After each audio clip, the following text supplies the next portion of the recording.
Good morning and thank you very much for joining us. I am Yori Folari. Hope you've had a great weekend and we're bright and early ready for another week. My guest this morning is Chief Dr. Fasi Yusuf. He's a lawyer and communications consultant. Thanks as always, Fasi, for coming on. Thank you, Yori. Indeed. And well, if the weekend for anyone was, getting to be a bit routine, a bit boring, former President Obasanjo, he sort of entered into the weekend in a big way. The fact is, OBJ is at it again. There are those who say former President Obasanjo, is something of an agent provocateur. He's found fault with everybody. The kind of thing most of us will remember would never have been tolerated when he was president, but there he was, a 28-page statement, this time against President Buhari. I think he wrote an entire book, on President Goodluck Jonathan. But here we are, deriding everything, denigrating everything, referring to the little that President Buhari has done. He has to be thanked for it. History will note that he passed here, as if that is the whole purpose of governance. But here we are, after spending up to 5 years, perhaps much more than that, stridently, consistently claiming that his vice president at the time was damaged goods, rotten. Now it would seem that the situation is different. Maybe we'll just live and learn. And so it was a big deal, a 28-page statement that was read out and saying that he even had serious doubts that there would be a free and fair election. Well, Fasi, you heard it as well. What do you think is going on with former President Obasanjo? He quarrels with every president. Well, to my humble mind, the former head of state and the former president is a medus of interloper. He believes that he is the Alpha and Omega, and that he must be consulted, and that he has a solution to every problem of this country. Whereas twice he was given the opportunity to superintend over the affairs of this country. And in fact, his first coming was with some success, but his second coming was a disaster. This was a man who never broke opposition, never broke any nonsense. I will not tolerate all these things he's saying now, because he saw himself as the master of the manner. Yeah, he knows it all. He knows best what's best for Nigeria. Yes, but the fundamental thing is that you as must prove. You should be answering questions now. Or you should be answering questions ordinarily. And you should be telling the security agencies where now he has seen or is seeing the fraud that he's talking about. But I don't know if that is going to happen, going by Femi Adesina's response yesterday, the man is the senior, military senior of the president. The president has said in the past, don't respond, and so on. A very, very placatory and conciliatory response. But you see, if no response is given, the society might be willing to believe that what he's saying is right. And there is some element of truth, if not the whole truth, in what he's saying. So it is expedient on the government to give a response. Yes. But do you think that has happened with Femi Adesina's response? Because it was with kid gloves. The position of Femi Adesina, he manages the image of the president. So he doesn't manage the image of the government. So it's like Mohammed's job to reply. Because it's talking about the government, it's not talking about, well, because to rig the election, we involve so many things. Indeed. And not only the president himself, the president cannot do it. Perhaps the president will be aware, overtly or covertly, or to the extent that his agents will be the one to do what General Obasanjo is alleging. So to that extent, the government went to reply. You cannot, ordinarily, yes, you don't have to dignify him with a response. Okay. But these are weighty allegations. Indeed, they are. No body on the existence of democracy in this country. The fabric of democracy is being attacked. That look, if you rig an election, then you defeated the sole essence of democracy, because the will of the people is not being allowed to reign, to take over the affairs of the day. So to that extent, government will need to reply. Indeed. And you know, former President Obasanjo carrying on like this in another administration, as you said, something of an interloper. Do you think the people know President Obasanjo by now? We know him. He's going to come and he's going to say stuff. And that's just the way it is. But life will continue nevertheless. Do you think it's that, or it needs to be given some sort of weight, what he's saying? Well, Obasanjo, as a political animal, has no electoral value. None. But as a former head of state, and he did twice, whatever he says has a lot of bearing. And that is why you see the news, the media scampering to cover the event. If you see most of the headlines today, Yeah. all is carrying what Obasanjo has said. Exactly. And it's filtering to the international community. And don't forget, in this era of globalization, in this era of media taking over the landscape, and again, technology. This thing will have been read in New Zealand, in Fiji Island, in Argentina, in Brazil, in America, and where have you? What have you? So to that extent, it requires a lot of attention.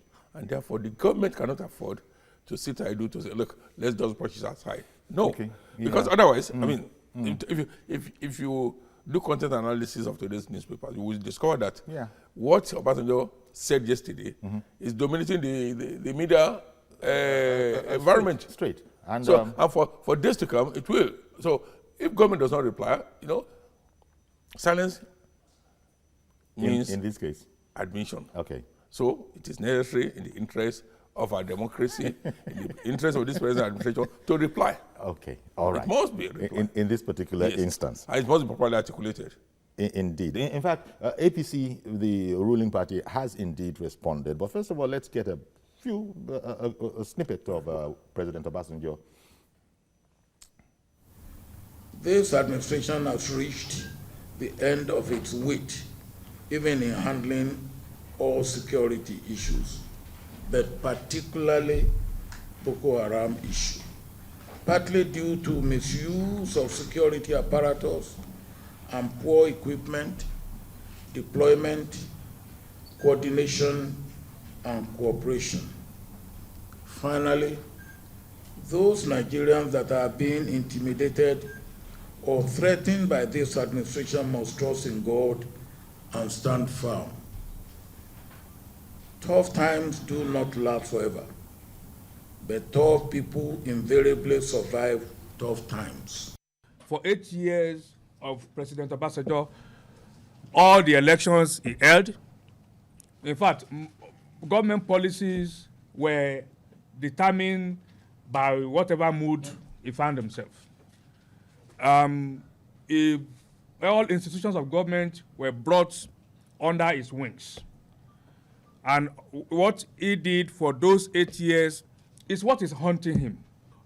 We can understand where the former president is coming from. His past is haunting him. He imagines that perhaps the way he did it, remembering those, he must have consulted or looked back at the books, of when he was president, and saw clearly that if they use this same method that I used, this is what is going to happen. 2003 and 2007 elections were nothing to write home about. Those happened under President Obasanjo. What a shame.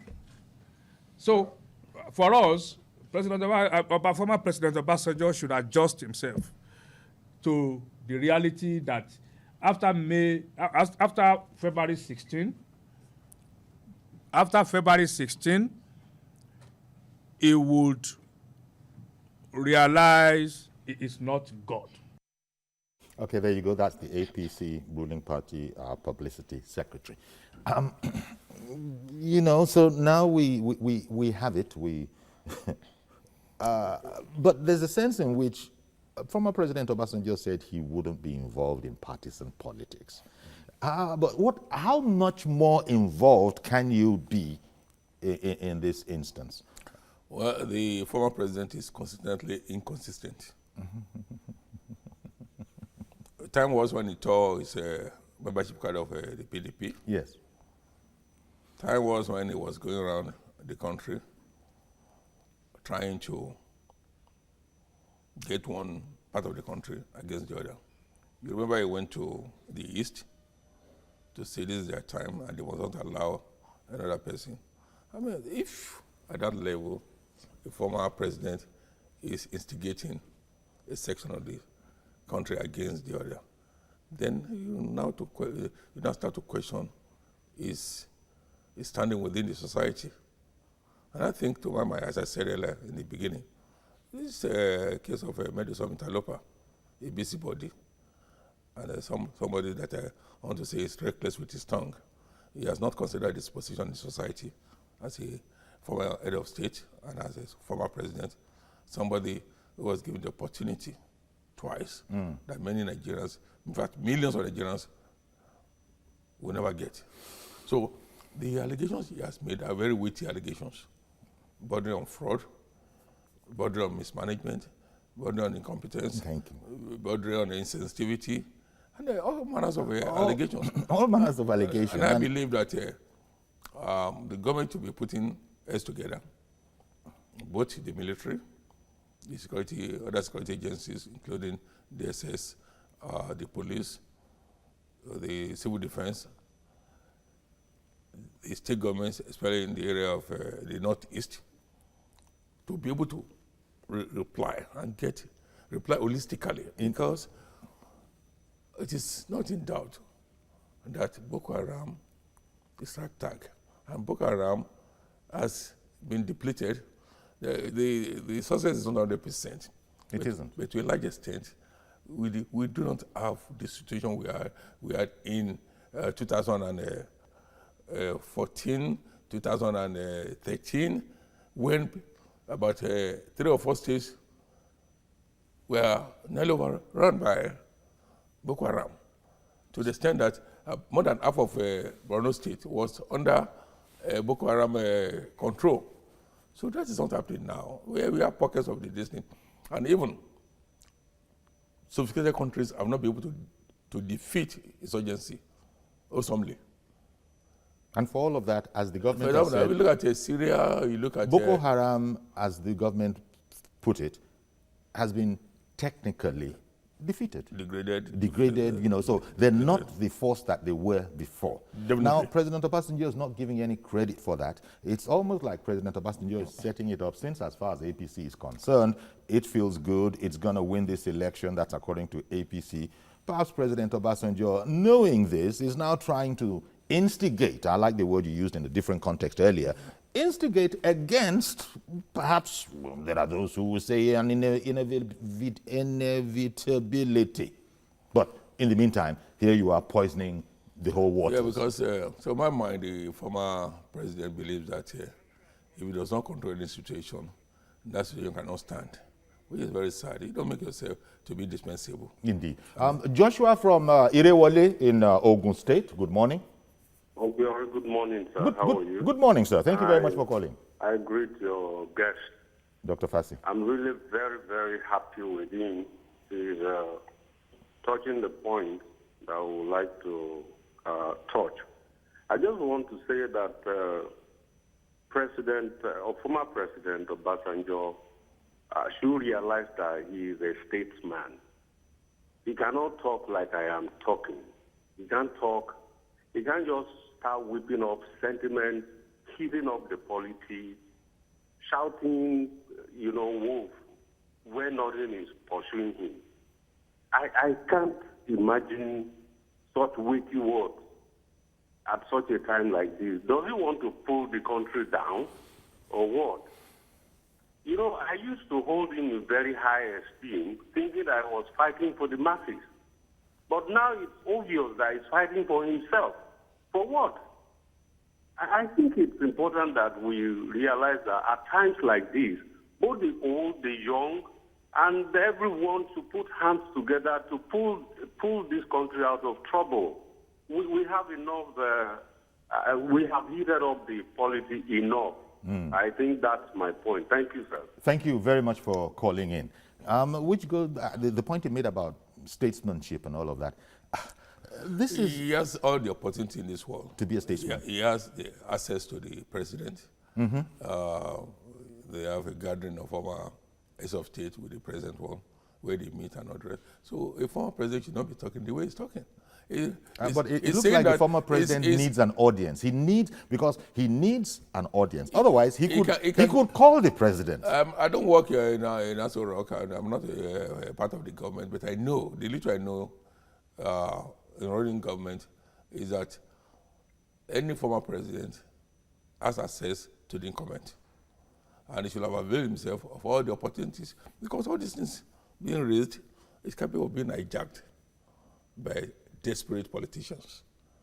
Because the position he has assumed now is even greater than that of the leading opposition party. Because no member of PDP has made this sort of allegation. And unfortunately, he's not in PDP. He's the leader of a coalition. That is to say, you're saying he's not in PDP? What? I mean, you are saying he's not in PDP? If we to believe in what he told us. Yes. He said he was just supporting, in the absence of any other credible candidate, he was supporting Atiku. He has not told us. So I want to take what he said, I mean, unless perhaps he just telling us what we should hear. But the point is that he says he's not in PDP, and we want to believe him. Indeed. But the point, what he's saying that is even worse than what the PDP said. The PDP politician will say. Because the PDP know they have to provide evidence if they say stuff like this. Yes. They have but to. they should also provide evidence. Babatunde in Ikorodu, good morning, sir. Good morning, Uncle Yori. Thank you very much for calling in. And morning to the doctor out there. Yeah, Dr. Yusuf. He's really doing a whole lot of dishing out on the policies and the policies of the nation. It's Mr. Olatunji, not Babatunde, sorry. Oh, Olatunji? Yeah, Olatunji. Okay. I'm sorry about that. Yeah. Like the previous caller said, I mean, it's very, very embarrassing at this stage of time of the nation, a former leader, an elder statesman, making such bogus statements at this time. I mean, it's heating up tensions of the nation. We want peace. We want peace. We want newness in the economy, not this peace. The former president should know this, that he has failed and disappointed people in the time past. He ought to be redeeming his lost and forgotten image, his false images of the past. Not for him coming out now and making such utterances. I mean, it's very, very sad. Well, okay. Thank you very much for calling in. Thank you very much for calling in. It looks like when President Obasanjo, former President Obasanjo, decides that I don't like this guy in office anymore, as a one-man replacement for the democratic process, almost, he believes, I'm going to go out there and persuade people that this man needs to go. He did it to Jonathan, former President Jonathan. As you know, he came out frontally. Here he is again, because I think the former president is, well, him being a soldier, all soldiers never die, soldiers are bold, soldiers are courageous. I think all of that is the cover under which former president is able to say stuff that any other person would be answering questions for. I will say it authoritatively as a public affairs analyst. It's been instrumental to the emergence of Yar'Adua, Goodluck Jonathan, were mere providential issue. General Obasanjo has only one vote. Check it out. He never won in Ogun State. He never won in Ogun State. Even when he succeeded in displacing the other 5 Southwest governors, save Tinubu, he never won. So that was when he was even there.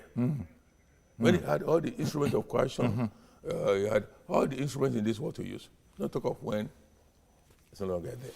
So if he was lucky the first time, the second time, and perhaps we would say that yes, he was instrumental to the coming of Buhari. No, it was the political engineering of people who thought, yes, I want to examine the environment, thought that, look, if we come together, we'll be able to defeat PDP. Indeed. And that's what happened. Indeed. Let me bring George in Ikeja. Good morning, Mr. George.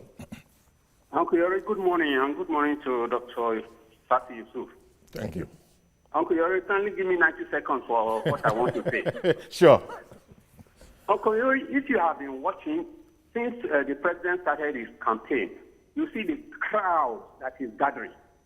Even if you look at, he started from places where he was not popular at the last time. I looked at what happened in Warri.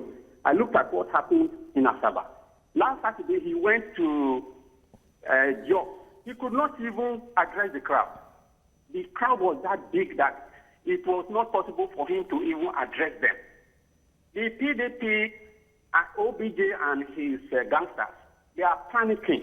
And they are already saying that this election, they have lost it. So all what OBJ is saying is to try and cause damage. But what I want people to know, which is a fact, is that elections are not held on the internet.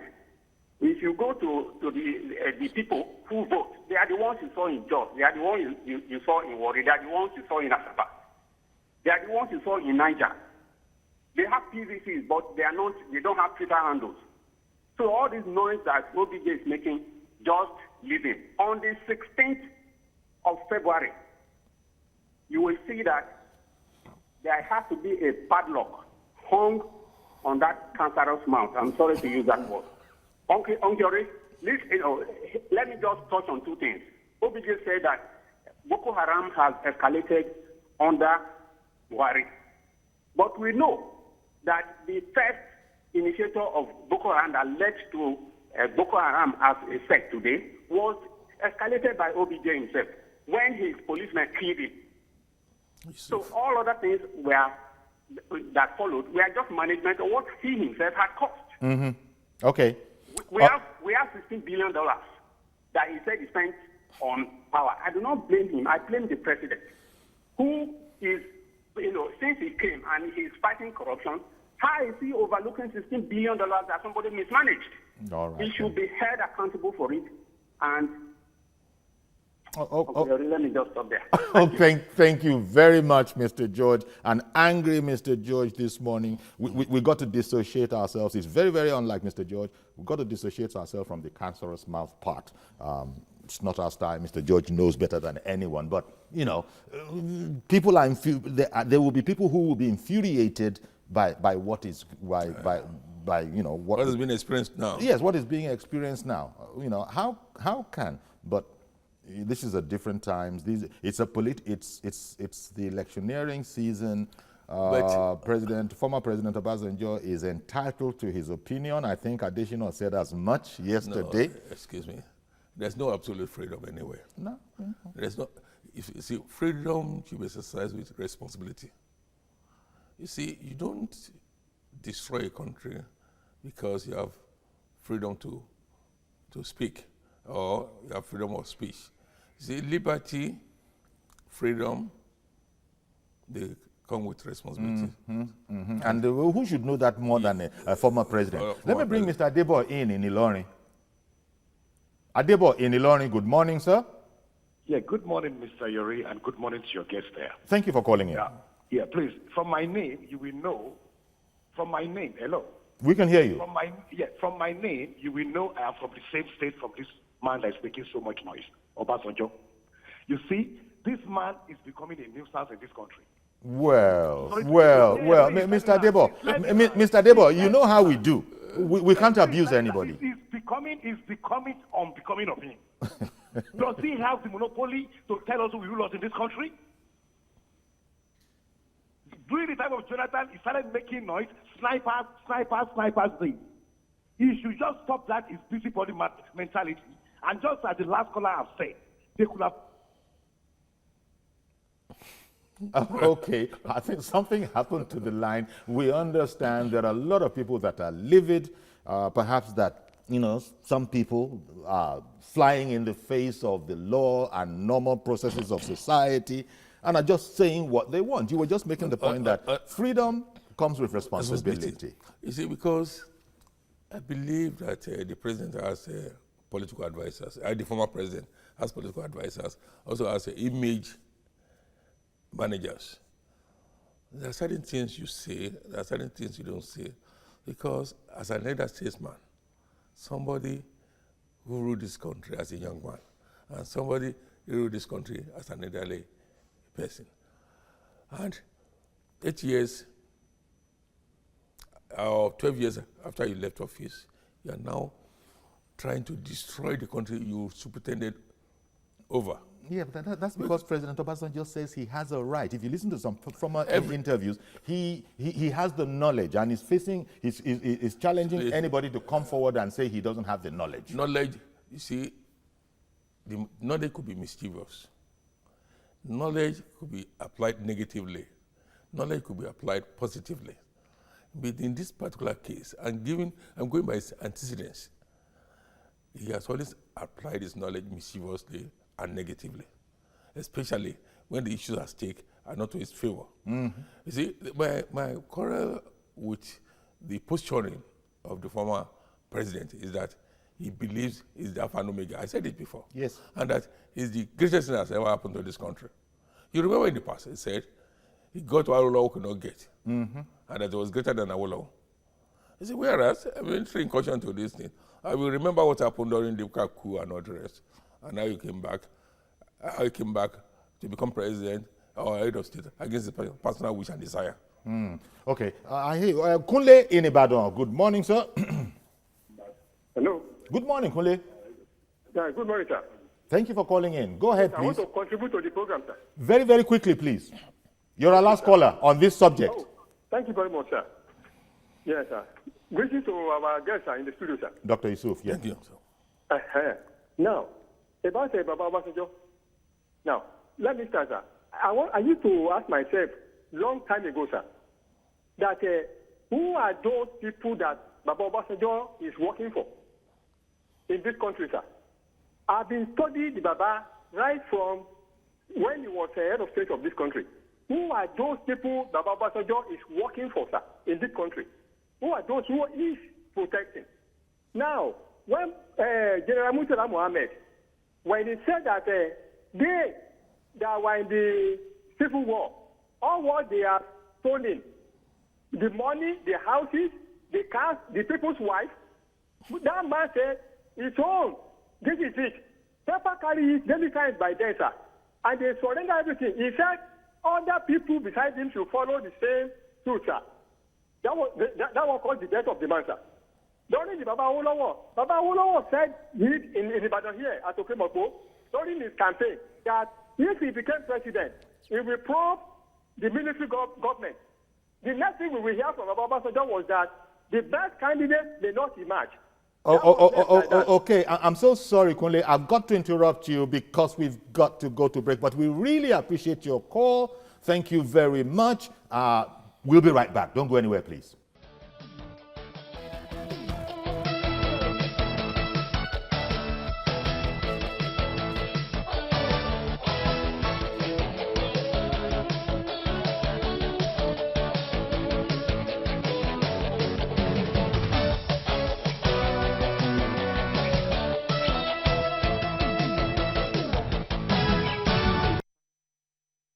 Okay, welcome back. We had to rush Kunle. Thank you very much, Kunle, on the phone.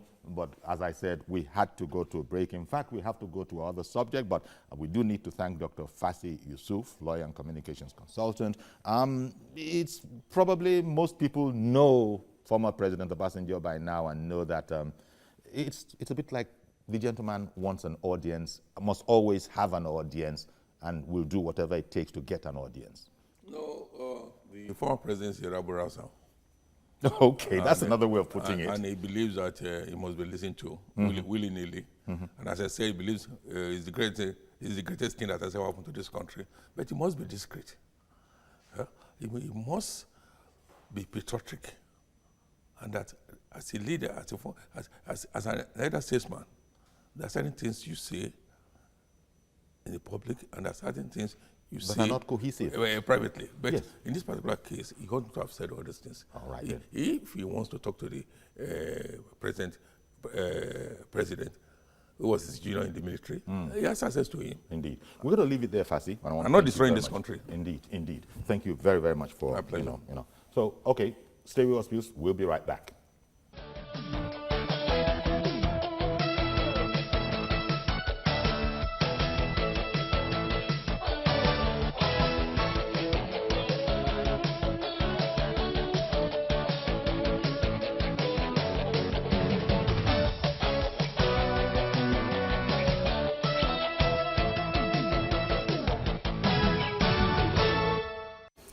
Welcome back, and okay, but just before we finish with President Obasanjo, I've got another gentleman that I'd like to ask the question of. It's not why he came, it's not why we invited him, but I'm still going to hit him with the question. I'm talking about Oluseyi Olufade Olowokere. Mr. Olowokere is actually the AD governorship candidate, that's Alliance for Democracy, governorship candidate in Ogun State. You're very welcome. Thank you. Good morning. Indeed, good morning. We're glad to have you. You were in the studio, for some of the time, and you heard. So give me your impression on former President Obasanjo's outburst.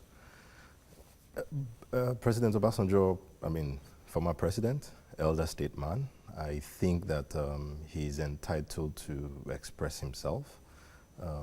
He's allowed his own opinion. Yes, to some extent, he's a gatekeeper. He can be an influencer, but I think also that it's our choice to heed what he has said or not. And to a large extent, people can say what they want to or what they like to say, and then the rest of us have a choice as to how we react to it. So I think he has only just expressed himself the way he feels. To what extent it impacts the polity remains to be seen. Remains to be seen. Yes, should it have been expressed differently? Well, Baba is Baba. So we, okay. This is, we should be used to this by now. So. Well put. We just leave it like that, especially that bit about, people are not gullible. People are not dumb. People know stuff. And so it doesn't matter when you put forward your proposition. Exactly.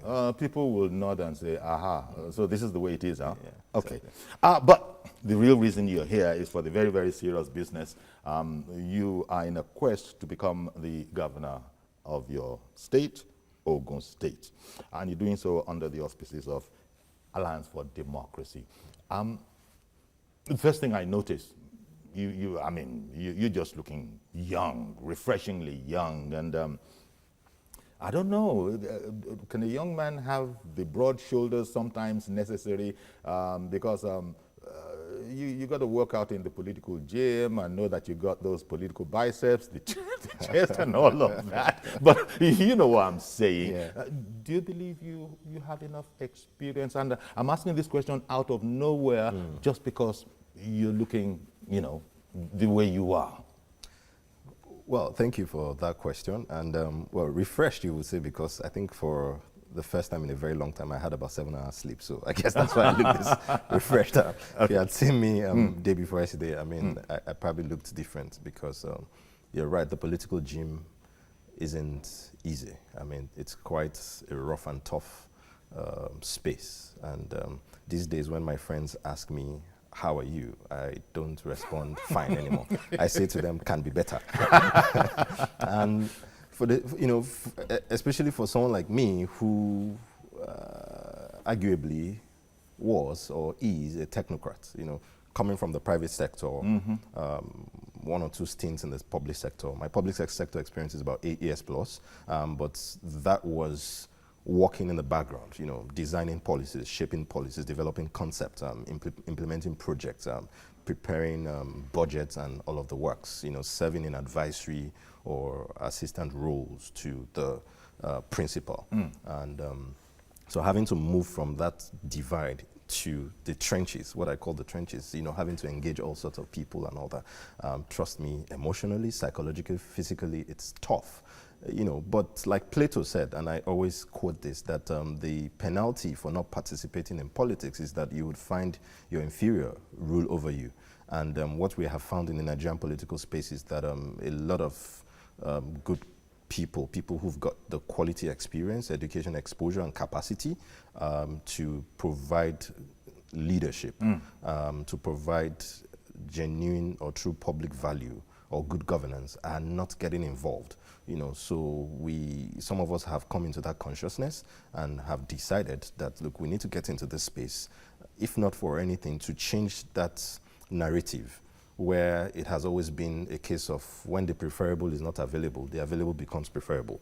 So now we want to make it a situation where the preferable is actually available, someone who has the capacity, the experience, the exposure, the strength, and the dynamism to do it. And yeah, I'm 39, and I do think that if you look at it contextually, I actually even feel old. I feel like I should have been in this race when I was 30 or 31. Because, you know, in a couple of years, I'll be in my 40s and all of that. So, because if you look at where our forefathers, then Papa Awo, the Zeeks, where they started from, they were way younger. I mean, even the current president ruled this country, I mean, at a very young age. So, then talking about experience, I think that I have gathered sufficient experience in my... Let me talk about that, yes. Experience. One of the things I like to know when I see aspirants like this is, what was your immediate last port of call? And for you, paradoxically, sort of, that was in Kaduna. Yes. The last where you were fully occupied was in Kaduna, working with El Rufai. Yes. Tell me about that. How a man, what were you doing with El Rufai in Kaduna? I was the team lead of his interagency support team, a special assistant. Okay. And that team was to, as the name, to drive some key projects through some specific agencies, some of his quick win initiatives, particularly some of the projects that we had tried and tested and has worked in FCT. I worked with him also as a project assistant when he was Minister of FCT. Okay. So you guys have been together for a while. Yes, you know. I mean... So now, you think some of this, so you think some of the things you've picked up along the line, number one, will work for Ogun State, and number two, will fit into, certainly they have to fit into what the APC, I beg your pardon, what the AD manifesto is in Ogun State. There's no contradiction, especially as you've been very tightly associated with, an APC man.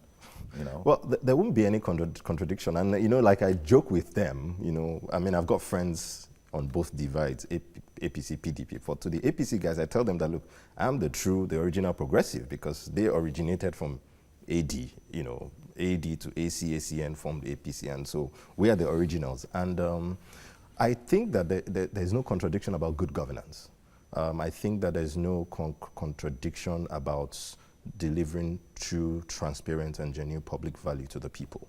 And I mean, irrespective of our party differences, I must say that Malam Nasir El-Rufai is one of those governors in Nigeria today that serve as a point of reference of good public service delivery, good governance. I mean, he's done well, despite all of the complications and the noise around him. I mean, Kaduna is just a peculiar place. And I mean, for example, is for him to have someone like me, who's not from the state, come work with him. I mean, I was entrusted with a lot. I handled a whole lot of projects, and to the extent that people were wondering, I mean, what's this Yoruba boy doing here? I mean, it was quite hot for me, tough, but I endured it. Indeed. Tell me a bit about yourself, if you will, by way of, for people to know, the electorate in Ogun State watching this, and indeed all over Nigeria. Tell me a bit about your background. Well, my background is engineering. Graduated from Ladoke Akintola University of Technology. Well, that's my first degree. And in my quest for learning public policy, I went ahead to obtain a master's from the Nigerian Defense Academy, and also had an executive diploma from both the Harvard Kennedy School of Government and the Massachusetts Institute of Technology, MIT. I mean, that's all knowledge. And I will say I'm a serial or a social entrepreneur because in between my years in both public sector, I founded businesses in IT, real estate, agriculture, and consulting that are still thriving today. And I am quite restless about value addition. I mean, I always want things to be better. I want to be able to fix situations. I want to be able to have things move from point A to B and be better for it. And so this is what I'm about. What needs fixing in Ogun State? Or is it that nothing really, I just need to go and continue and improve on what has been done? Or have you actually identified that, you know what, I'm interested because I got stuff that would benefit the people of Ogun State? Anything need fixing? Three key things. Primarily, one is education, essentially centered around our human capital in Ogun State. We've got huge population, about 70% of them youth, and that's a keg of gunpowder that, if not properly harnessed, may be unmanageable in the near future. So the education sector needs to be fixed quickly and urgently.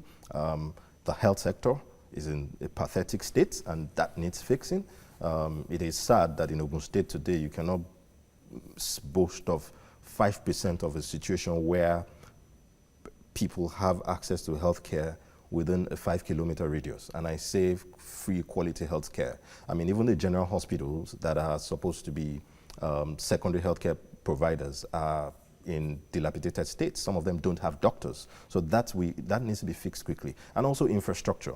Not just infrastructure, but we call it infrastructure for economic growth and prosperity, because the farmers are unable to access their farms as they used to anymore because the roads are bad. And even when they do, they are unable to bring out their harvest to the market because of access and all of that. So that needs to be fixed. And then some of the key local governments, for instance, the border towns like Ifo, Adodota, Agbara Industrial Estate, for goodness sake, which is a major revenue center for Ogun State, is in a very deplorable state.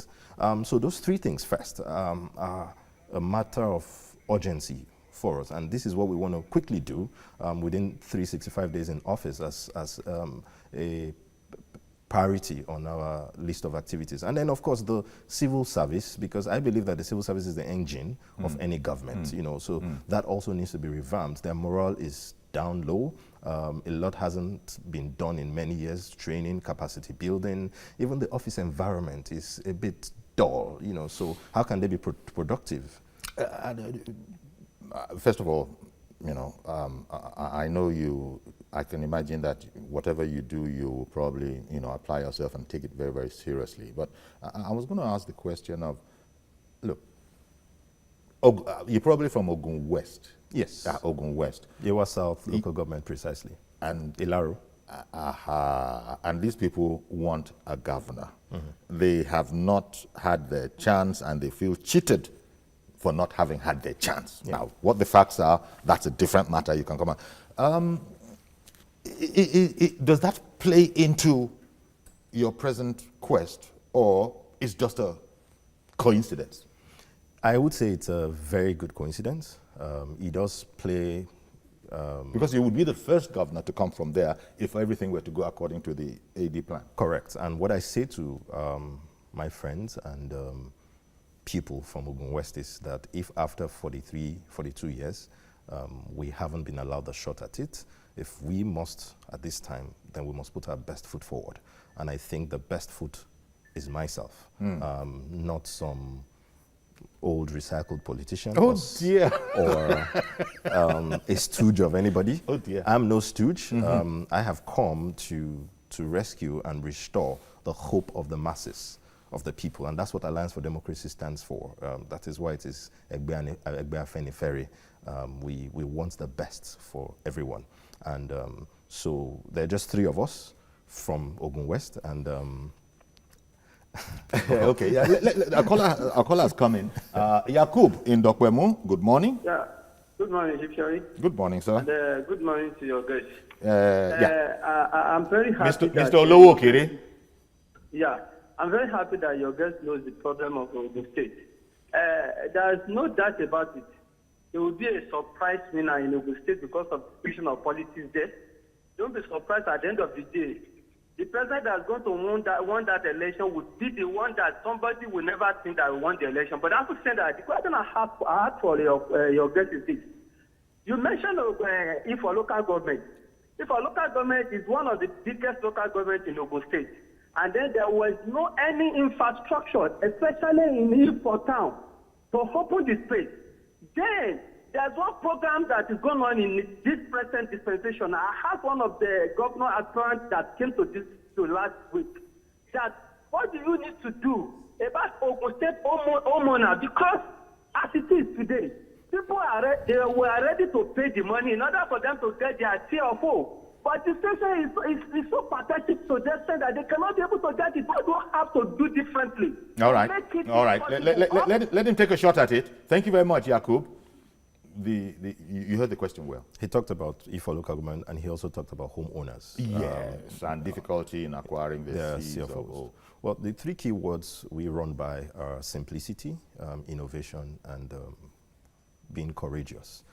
And I think that's a process or technology issue that shouldn't be regarding the acquisition of CFO and all that, because I'm aware, to what extent it's been implemented, I don't know, that there is a GIS system, Ogun State GIS system, and that is meant to automate the CFO acquisition and then cadastral mapping and all of that. But I also am aware that that hasn't been fully implemented. So all of that, of course, there may be a political dimension to it too. These are things that we would unravel quickly. I believe in simplicity of governance. I do not think that something that can be done in 1 minute should be done in 1 hour or 1 week, especially when you have the apparatus of government and all that. Regarding for local government, I mean, that's one local government. I mean, for a local government that holds almost 20% of your population, it is pathetic. And I think we're going to look at that quickly. We started our house-to-house, word-to-word campaign there last week, and I walked roughly 10 kilometers, spoke to about 107, 111 people, one-on-one in their houses, in their markets. And it's everything. What they keep saying is their road. I mean, I left there almost all brown because it was dusty. Okay. I did not see a single tarred road or earth, earth-graded road in Ifo local government in my 6 hours of moving around the local government. In spite of the, touted the infrastructural development going on in Ogun State. Femi from your, should I say your former state? Femi in Kaduna has called in. Good morning. Good morning, Femi. Thank you very much. Please go. Thank God for that, my young brother there. God will bless you. Although I'm from Ekiti, I'm not from Osun State. But he's not from Osun either. This type of people Nigeria need now. Wait. He's not from Osun either. He's from Osun. He's from Ogun State. Ogun. I know that he's from Ogun. I'm not from Ogun. Okay. I'm not from Ogun. I'm from Ekiti. Okay. So I said there's this type of people Nigeria need now. Young boys like this that will take over this country. I don't know about a 29-year-old being a boy. From analog to digital. Okay. This type of people we need. God will deliver us from those people with long tap and old people that misleading us now. God will bless you, my brother. Okay. I wish you good luck. Okay. That's for that, my brother. Permission to divert more to the former topic. Okay, take 30 seconds. 30 seconds only. Okay. Concern Obasanjo, sir. Concern Obasanjo. Obasanjo is a man that anybody cannot cage. Obasanjo is the type of person that nobody can cage Obasanjo. People want to turn him to sit down and look. Obasanjo is not the type. Obasanjo doesn't have freedom to say anything concerning Nigeria. All right then, thank you very much. I got to let go of you. Really appreciate you. I just wanted you to have a few seconds on that. As you know, we've left that behind. So, this contest that you are going to be facing, and you definitely feel prepared. You've told us some of your key areas of interest. Money, I always ask this of candidates. Money is going to be important. A person coming along with ideas, our people will say, idea and imagine, that kind of a thing. Give me your thoughts on the importance or otherwise of money. Are we getting it wrong when we think the larger the purse, the better the chances of success? Well, I would not completely agree with the larger the purse, the better the chances of success. But money is definitely important. In fact, very important. Have you got enough for your project? No, not enough. Oh dear. And I'm seeking for more. But I do know, what I know for sure is that those that seem to have the larger purse in this contest are the ones that would lose. And that's obvious. Okay. This is, the polity is changing, and people want more, people want different. So what would happen, and that we're beginning to see, is a situation where I come with, say, 1,000 naira to just buy lunch for a supporter, a potential supporter, and someone is coming with 10,000 naira because he has a lot of money, or 100,000 naira. The supporter will collect both, but will work with me or for me. And because if they seem to be, yes, there is poverty, there's no doubt about it. It's huge, huge, and they are capitalizing and weaponizing that. I'm sorry to interrupt you, but I did want to get someone in from home. Mr. George, good morning again. Uncle Yori, good morning again. Yeah. I'm sorry I have to come back because the gentleman in front of you is very interesting. He sounds very sound. And I'm happy that he has worked with somebody like El-Rufai. But there's a candid advice I have for him and his life. Uncle Yori, last week, by the way, I was in Ogun State to have... Time, Mr. George. You got to help us out, Mr. George. Help us out. Yes. You got to abbreviate it, please. Yes. So we have seconds left. What I want to advise is seek the right political platform and go through due process if you want to lead. If you want to become the governor.